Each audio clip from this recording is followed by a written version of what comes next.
Совет главных конструкторов, коллеги федеральные. Colleagues, Federal Space Agency colleagues, State Commission has listened to all of the reports about the preparation of the vehicle and the ground support services, and we are ready for the mission. And on the 29th of March, we decided to launch Soyuz TMA-08. And today we are going to approve the cruise. So please, I am giving the rostrum to Sergei Konstantinovich Kurkalov, the head. Спасибо. Уважаемые члены Государственной комиссии, Dear members of the State Commission, for the Expedition 3536 to the ISS, we have prepared the following crews. Prime crew, Pavel Vinogradov, the commander, FE for Expedition 35 and 36, Alexander Misurkin, FE for the ISS, and Christopher Cassidy, FE2 for Soyuz and FE2 for the station. Oleg Kodov, commander of the Soyuz vehicle, FE on board the station, Sergei Ryazansky, FE for the Soyuz vehicle and the station, and Michael Hopkins, FE2 for the Soyuz vehicle and the station. The preparation program has been completed successfully. Everybody passed all exams and comprehensive training sessions. The State Commission comes to conclusion that the crews are ready for the mission, and Intergovernmental Commission reviewed the results of the tests and exams for the preparation of the crews and concluded that crews for Expedition 35 and 36 for Soyuz TMA-08M and the Russian segment are ready. And the whole program for the pre-launch activities has also been successfully completed. Prime crew for TMA-08M is going to be Pavel Vladimirovich Vinogradov for the commander, Alexander Misurkin for FE1, and Christopher Cassidy for FE2. Backup crew is going to be Commander Kodov, Sergei Ryazansky FE1, and FE2 is going to be Michael Hopkins. The report is over. And now the word goes to Sharon Kirk-Weldon, the deputy head of the ISS program. Gentlemen, you've completed your training, and it's been a wonderful to watch you go through that experience. The ISS and the teams in Houston are ready to support your flight. Ladies and gentlemen, well, crew members, we are glad to announce that you have completed your training. There's a lot of work, a lot of research, a lot of actually visiting vehicles to come visit you in space. So we wish you a safe trip and enjoy your stay on board ISS. So let's listen to the crews. Pavel Vladimirovich. First of all, I would like to thank everybody, all specialists on the launch pad, everybody who supports the launch and prepares the vehicles in Moscow and in Samara. Our crew is ready, and we will do our best to not let you down and to carry out all the plans. I would like to thank for the trust that was given to me, and I would like to wish us good luck. Dear Commission, we are choosing the 4 orbits approach and docking. We are ready for the mission, and we are happy that we were entrusted with this honor. Expedition 35 and 36 is ready to launch at night between 28th and 29th of March. По результатам заседания Государственной комиссии, которое состоялось, According to the results of the State Commission that took place half an hour ago, the following crews were approved. Commission that just half an hour ago has approved the crews as follows. основной экипаж, The prime crew is the commander of the vehicle, and FE for ISS, Pavel Vinogradov, commander of Expedition 3536, Roscosmos, Russia. бортинженер, FE бортинженер 1 for the Soyuz and ISS, Alexander Misurkin, Roscosmos, Russia. бортинженер FE2 for the Soyuz vehicle and ISS, Christopher Cassidy, NASA, the United States of America. The backup crew, commander of the Soyuz vehicle and FE1 for the station Korov Oleg, FE1 for the Soyuz and the ISS Sergei Ryazansky, Roscosmos, Russia, FE2 for the Soyuz and ISS Michael Hopkins, NASA, the United States of America. The crews are all excited and they're ready to answer any of your questions. High spirits and are ready to answer your questions. You're welcome to ask your questions. Наталья Бурцева, студия «Роскосмос». Natalia Burtseva, Roscosmos. Конечно, экипаж. First of all, we would like to congratulate the crew on the approval and wish them all the best. I have two questions. One is more technical and another is more emotional. The technical one is the 4 orbits launch and docking, why it was not possible earlier and why we decided to choose it and use it now, and can we make the approach to the station even shorter? Hold on, let them answer the first one. Otherwise, they will jump to the emotional one. Well, as for the 4 orbits approach and docking, it all started about 3 years ago. We discussed it in RC Energia, and we were thinking about the vehicle, and Raf Murkazin, Nikolai, and I, Petrov came up with an idea that maybe we can make the flights faster. And at first, everybody was very apprehensive about it.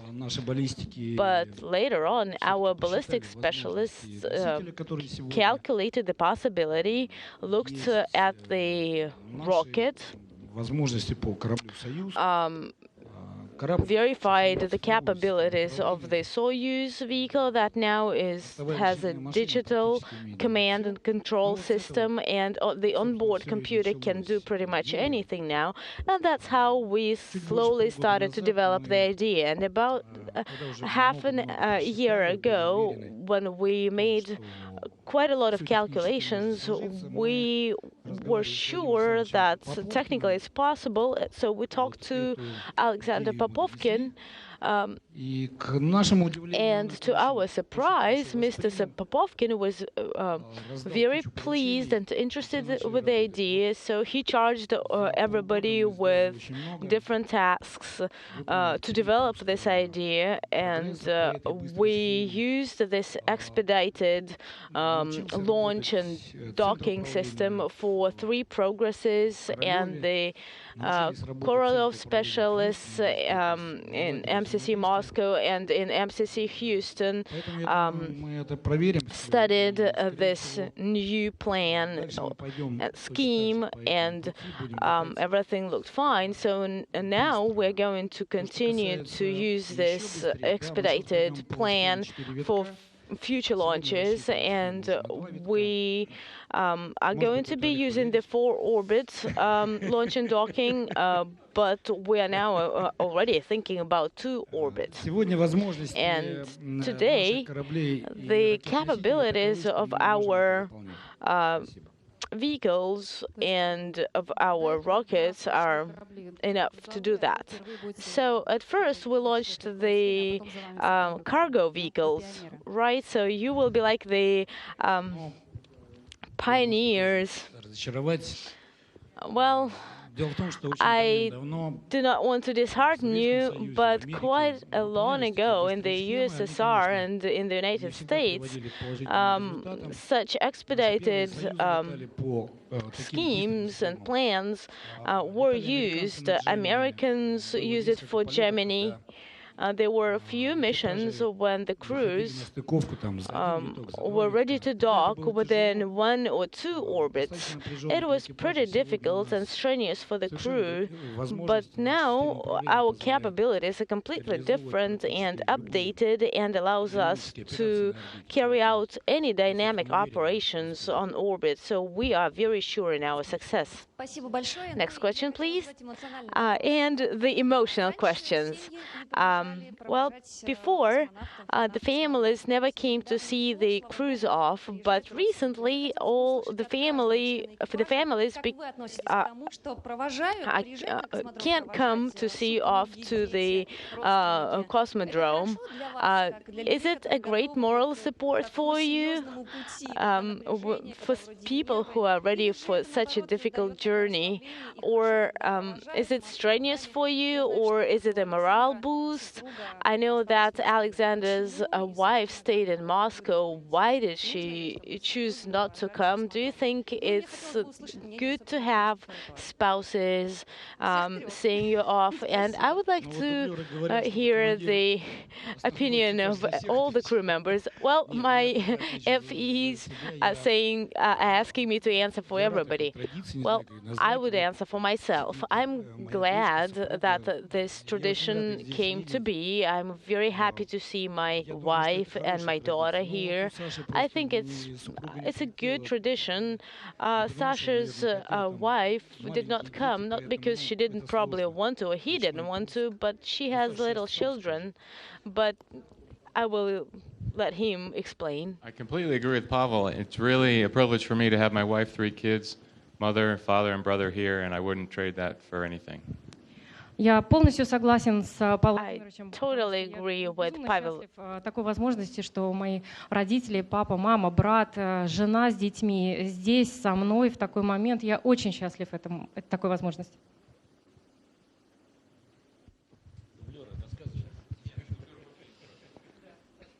Что могу сказать, Наташа, на твой Well, вопрос? what can I say to your question, Natasha?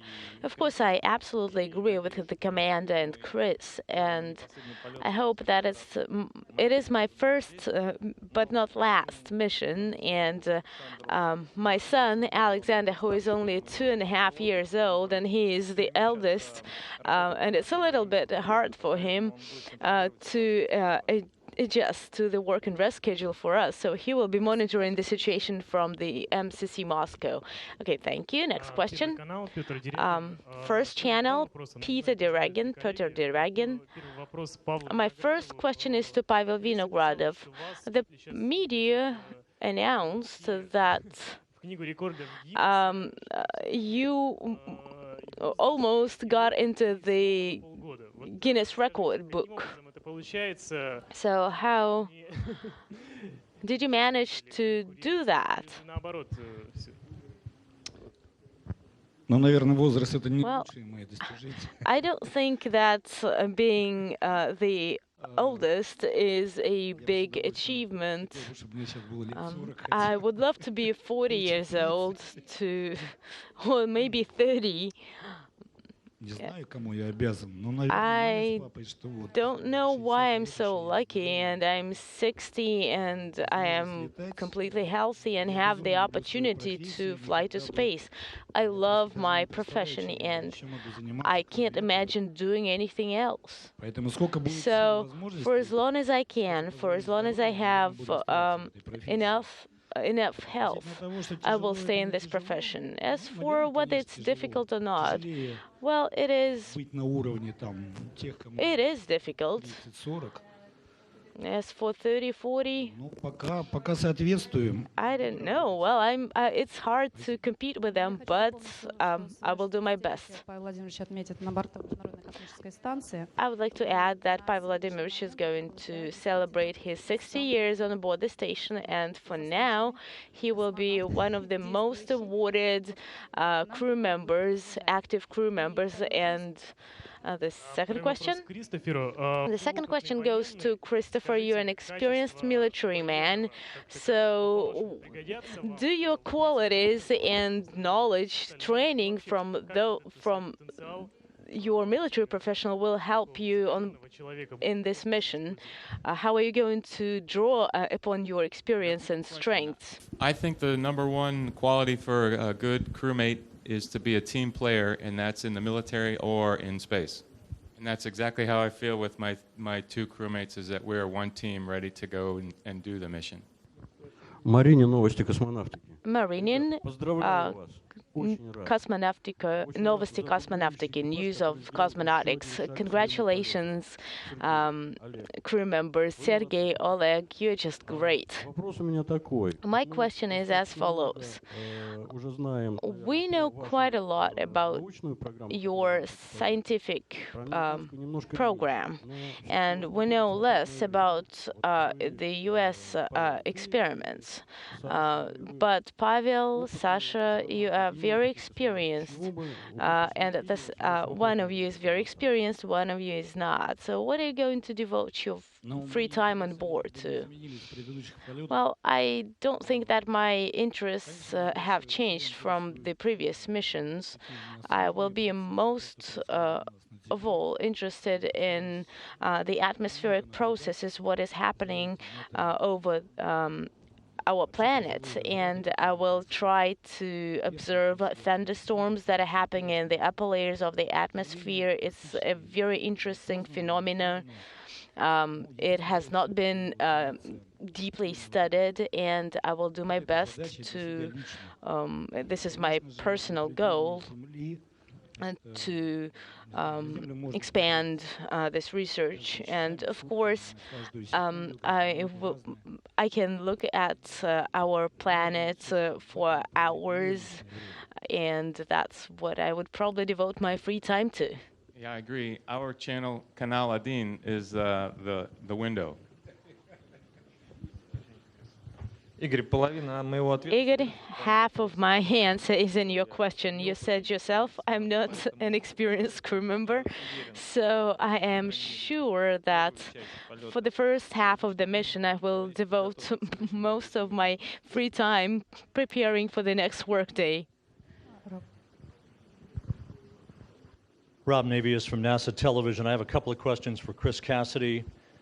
Chris, first of all, take us inside the Soyuz for a moment with you and your crewmates and discuss the complexity of this expedited 6-hour sprint to the space station from not only a crew workload standpoint, but also a crew comfort standpoint. And I have a follow-up. Thanks, Rob. From a crew technical point of view, we feel pretty comfortable with this. All of the procedures are very similar to what we do on the 2-day process. And we've trained it a number of times. So that part we're very comfortable with. But what's very challenging to practice on the ground is the coordination of getting from the SA up to the BO at the appropriate time to stretch our legs and to do any personal hygiene that we need to do.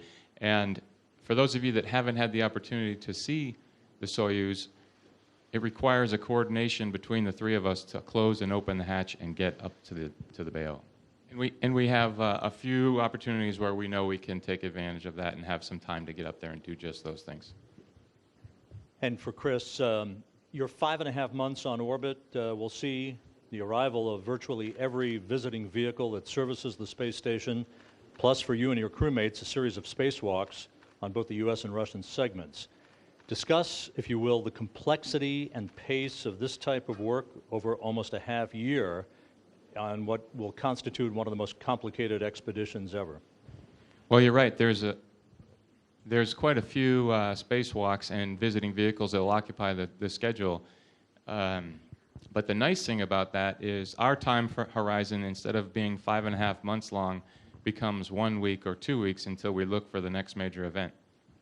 So I think with all these visiting vehicles, in English we say we're two guys in a truck. We'll just be moving cargo back and forth and unloading and reloading cargo, and that's fine because that means fresh fruit and vegetables will come on board. So we're very excited about that. Thank you. Andrew Farmer from Russia Today. If I could ask this question in English, please. Could you explain the key experiments that you will be doing, or perhaps the most interesting ones for the layman down on Earth that will take place over the next 5.5 months, and also what you plan to do in your downtime, because there's been a bit of a musical precedent set in recent weeks up there, so I'd be interested to know what you plan to do. For me, the most important, some of the most important experiments that we'll be doing will be on the human body and how can we make people safe and more healthy on the ground. For instance, with bone health, those are several experiments that I will personally be participating in that I think is very important. And as far as the second part of your question, unfortunately, all the musical talent left Earth in December, and I only sing in the shower, and we don't have a shower on the space station, so there'll be no singing, I don't think, while we're there. Well, you will still have to sing Happy Birthday for the commander, but we'll see how it goes. Next question, please. Valerie, it's our task. Well, you have changed your schedule for the day, work and rest schedule completely. Tell me whether it was difficult or not. And I see smiles from the support team and from the crews.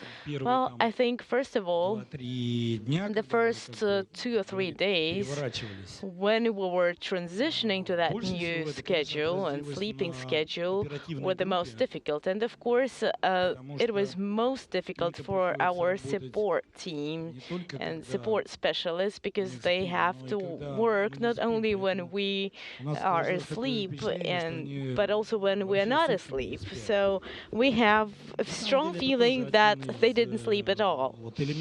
So I think it is just another test for this new expedited launch. And I don't know that maybe later on our medical specialists will review all the aspects of such a plan and decide whether it's worth it. But of course, it's not an easy to change the whole schedule. It's not that we're sleeping badly, but our crew surgeons are monitoring us all the time. But I think that it's rather strenuous, not only for our support specialists, but for everybody. And maybe we will be able to find a new approach to this complete overhaul of a schedule. Pavel Vladimirovich told you a very mild version of the story. For you to understand, they go to bed at 9 and wake up at 5 p.m.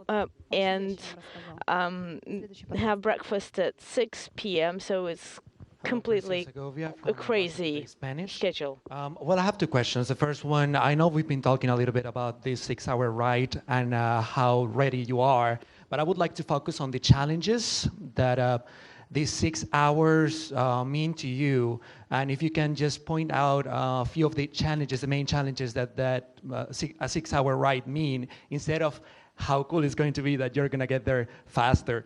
And how does it feel to know that you guys are going to be making history, being the first manned tripulation expedition going up there in 6 hours? Well, we are the first crew that is going to use the expedited plan, launch and docking, but in 69, 68, in the 70s, there were missions, like, for example, the Gemini program. Soviet spacecrafts docked according to this plan. As for the advantages of this plan, one of the advantages is that the crew does not have enough time to be negatively influenced by zero-G. Of course, it will show itself and we will have the side effects, but within the first 4 or 5 hours, we are going to be fully operational and without any negative side effects.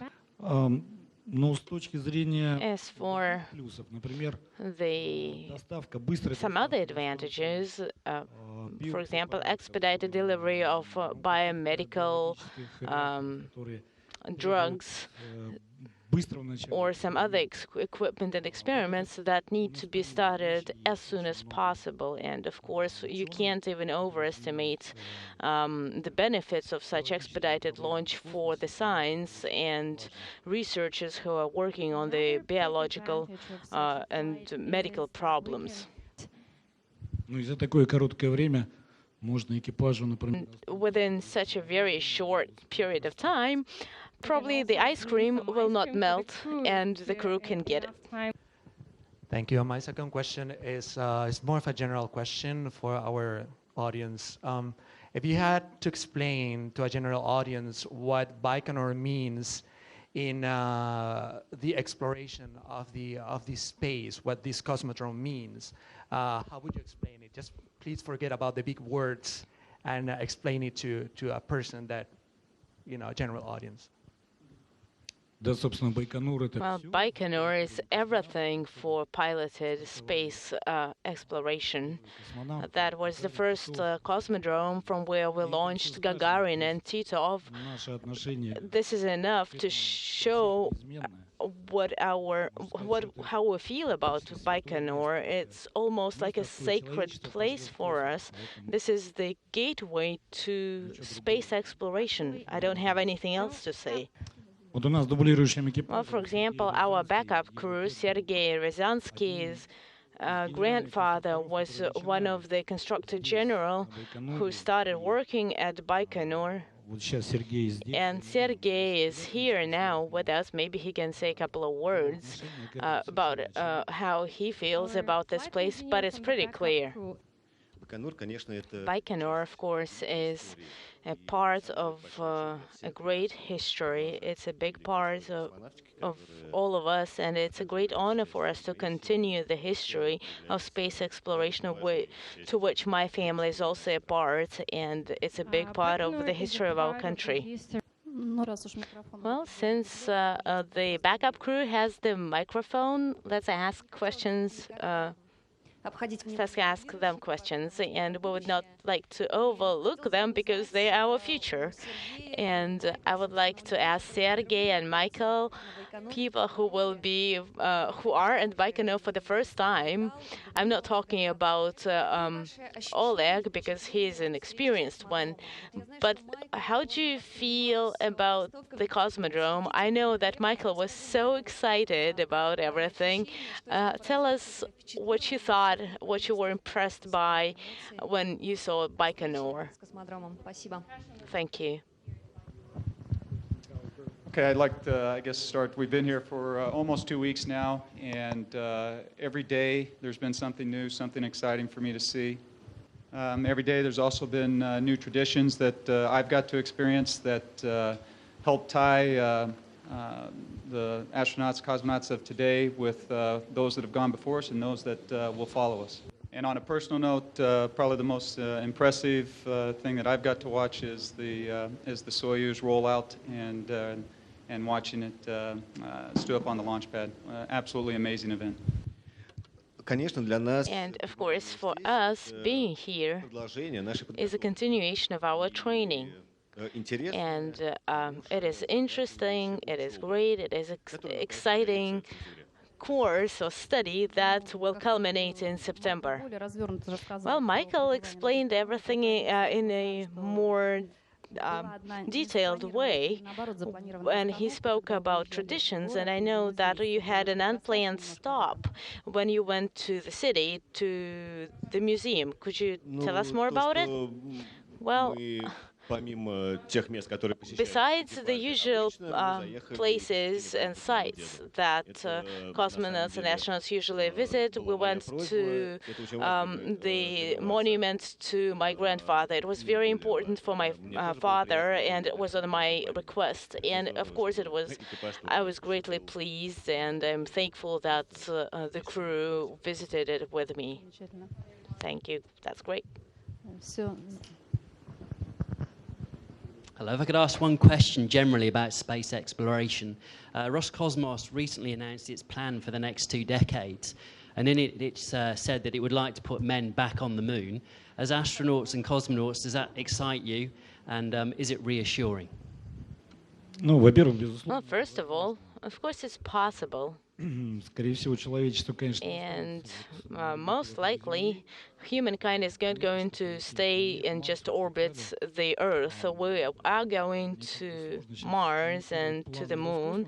It's hard for me to comment on the plans on Roscosmos. I think everybody knows them, and there is nothing really new that I can say here. But of course, we have joint plans between Roscosmos and NASA, Roscosmos and European Space Agency. Там достаточно амбициозные планы. The plans are quite ambitious, and we are planning on building a new vehicle in Russia. There are a few new spacecrafts in the United States, for example, and the plans are very extensive. And I'm absolutely sure that they will come true, and we will only support flying more and farther. Что Да, извините, Перевести пожалуйста. можно, да.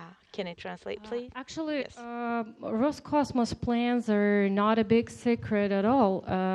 Guess everybody knows it. But as in general, as answering your question is, of course, I hope and I'm sure that the humanity will not stay flying around the Earth, circling the Earth orbit only. I'm sure that we will fly further to the moon or Mars and everything. And we're getting some new ships prepared, designed here in Russia and in the US.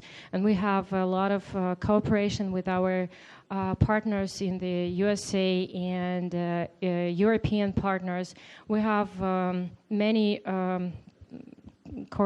coordination with our partners and a lot of plans together to move forward beyond Earth's atmosphere. Я просто хочу отметить, что I would like to just point out that crew members carry out tasks that they're given, but the tasks are going to be decided by the needs. And what if they had to fly for 12 months? And I would say that they would be ready to fly for 12 months. Say all of you that what the management decides are not interfered into planning the space exploration programs. They're just fulfilling the tasks that they're given.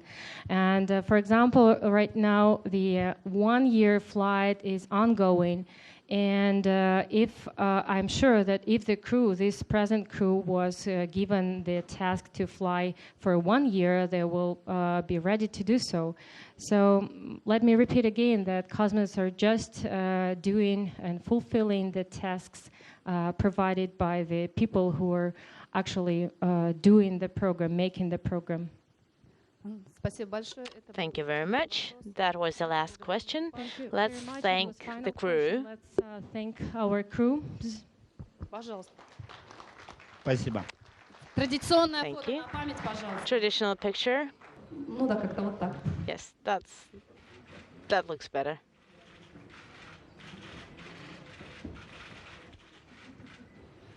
Теперь оставим основной экипаж. Okay, let's leave only the prime crew. Let's do it the same way.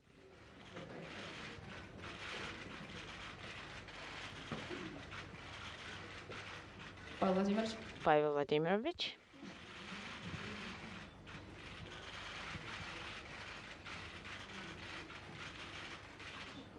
Все, удачи. That's it. Good luck.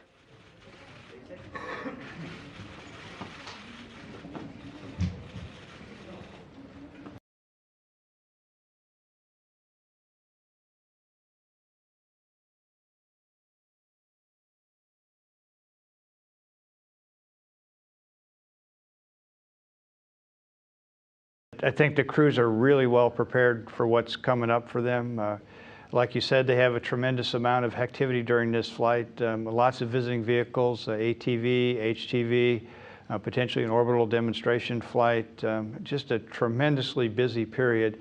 Then also the spacewalks that have been planned this summer, and they're prepared for those, and also prepared for the Russian spacewalks coming up. So again, I think they're overall really well prepared for all this activity.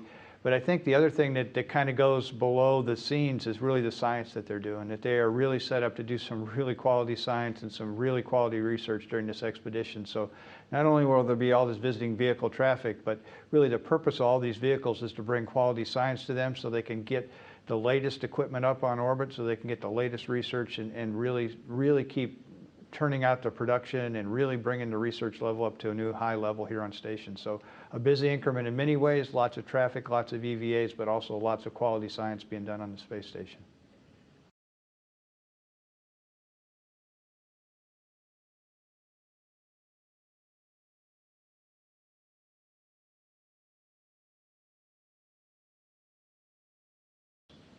A lot of attention has been drawn to the unique single-day launch to docking that these guys are involved with. It's been rehearsed, obviously, with unmanned progress vehicles up to this point. Now it's time to try it on a crewed vehicle. What are your thoughts on the whole concept of this express lane to the space station, 6 hours from launch pad to home? So it's funny because people here on the Earth will look at this and say, wow, that's really quick. In reality, it's not very far to the space station, a little over 200 statute miles. So you'd think in 6 hours it's not that hard on the surface of the Earth to go that far. In space, though, with the velocities we're talking about, that's quite an achievement. A lot of the heavy lifting, the really hard work, is done prior to the launch, actually, to make sure that we position the space station, we time it so that on the day of launch, when the orbit of the space station passes over the launch site, the angle between where they are and where the space station is small enough for us to capture it in 4 orbits. So a lot of the work is done by the ballistics teams, weeks and months before the launch. When it actually occurs, the crew's ready to go, the teams are all ready to go. It'll be a great experience. There's lots of variables associated with this. Of course, the team being able to track the vehicle and get the data up to the Soyuz to perform the burns that they need to, as they need to occur. The crew being able to monitor everything, and of course there's always space adaptation sickness. So the crew has to not only monitor the vehicle, but their own physiological health and make sure all systems are acceptable to dock in such a short period of time. If none of that is working just perfectly, we have the option to wave off and go into our normal 2-day rendezvous sequence. And we've been doing that for 26 years. Actually, I read an article this morning about from the ballistics expert who designed this 4-orbit rendezvous, and he talked about making a decision back in 1986. And so between 1986 and today, they've been doing this the normal 2-day 34-orbit rendezvous. But they're all ready to go and try this 4-orbit for the first time with the crew. We've been doing it with unmanned vehicles, but this will be the first time with the crew. Lots of things to learn and understand, and we'll learn from those things and then make a decision about subsequent crewed flights, whether or not we'll do the 4-orbit rendezvous.